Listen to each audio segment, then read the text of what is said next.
I'm headed to my first European football match, but with a question. As an American who's only ever watched Europe's top leagues on TV, I have always wondered, what is a match day experience like in lesser known leagues? The search for this answer has brought me to Gothenberg, Sweden, where I'll see if this under-the-radar team called GAIS can deliver the passion and culture of the big clubs I see on TV, or will I leave disappointed? Not looking good here.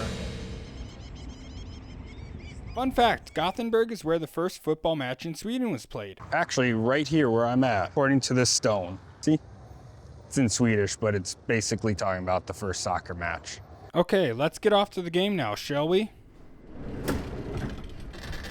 So it's almost time for the game. We got about an hour before kickoff. I'm a few blocks from the stadium, and I can already hear the chants from the fans, so I'm pretty excited.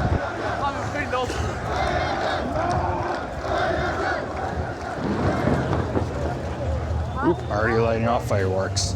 Let's hope there's more of that in the game. All right, we are inside the stadium. Let's go take a sneak peek at the field here.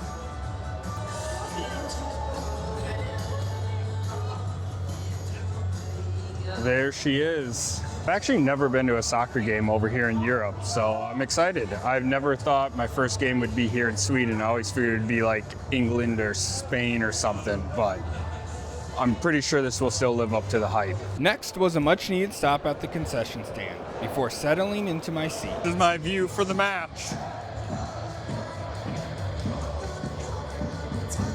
And then got my beer and hot dog. It was only like $10 if I'm doing the conversion rate right, which is an absolute steal compared to what you pay in America. Might have to get a few more then. I would be losing money if I did it. So this is the first game of the season, and GAIS is playing AIK from Stockholm, which is one of the biggest teams in Sweden. So it's a pretty big matchup. You got the away end, all the AIK fans there. And then down on that end is where all the home fans are. Let's get rowdy. With kickoff nearing, the most exciting part of the night was about to start for me. GAIS's tifo rose to the stands, and the AIK supporters responded with their own tifos. See, this American knows football terms. Then, this party really got started. It ain't a party without some pyro. Look at all. God damn. This is crazy. It's getting so smoky in here. Let's take a look. Witnessing this display of passion for the first time got me wondering, why are football fans like this? So to explain this, I'm bringing back Future Zach to cover this interesting fact about Swedish football.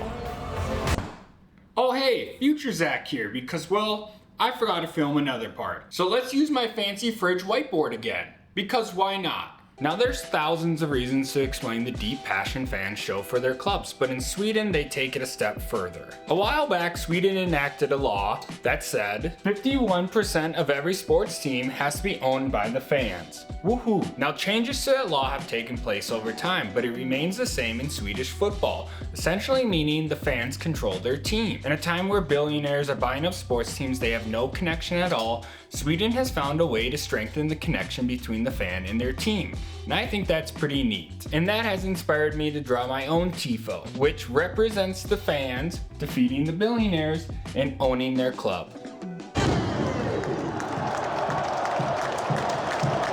Now that the smoke is settling, it's time for kickoff. It's game time, let's go. As the game got underway, this newly formed GAIS fan began to realize he was deep in enemy territory. But I must admit, although I still wanted to see GAIS get the victory, it was hard not to be impressed and appreciate the AIK supporters as well. For being the away team, they really showed up to support their team, with their chants sometimes being the loudest in the stadium. Does that make me a bad supporter?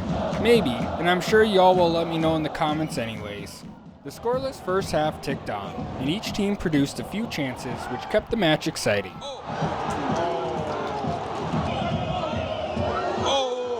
So close, so close. Even though nothing filled the back of the net so far, the stadium was filled with the sound of drums and passionate songs for each team.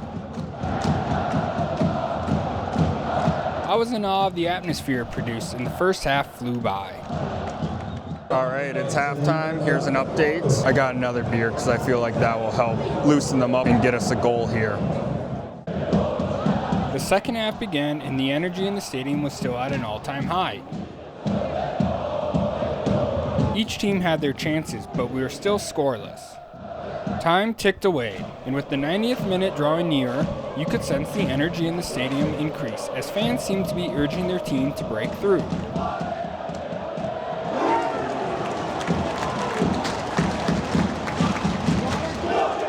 Late in the game, GAIS was awarded a corner, a prime opportunity for their team to take the lead, which got the GAIS supporters fired up. But unfortunately, that opportunity didn't amount to much, and every fan in the stadium continued to await anxiously to see whose team would break through first.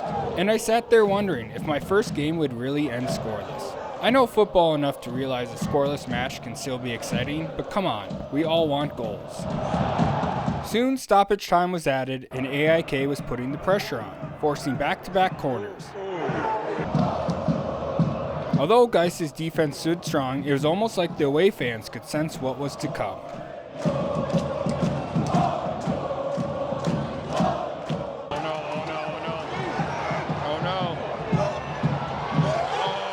Critical turnover by GAIS sent the away end into a frenzy.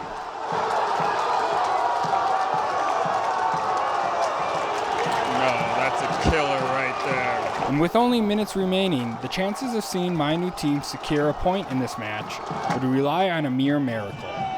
Come on, AIK fans are calling for the whistle. Come on. Oh, no. Sadly, for this new GAIS fan, that miracle did not happen. As each team got saluted by their fans, I sat there soaking it up.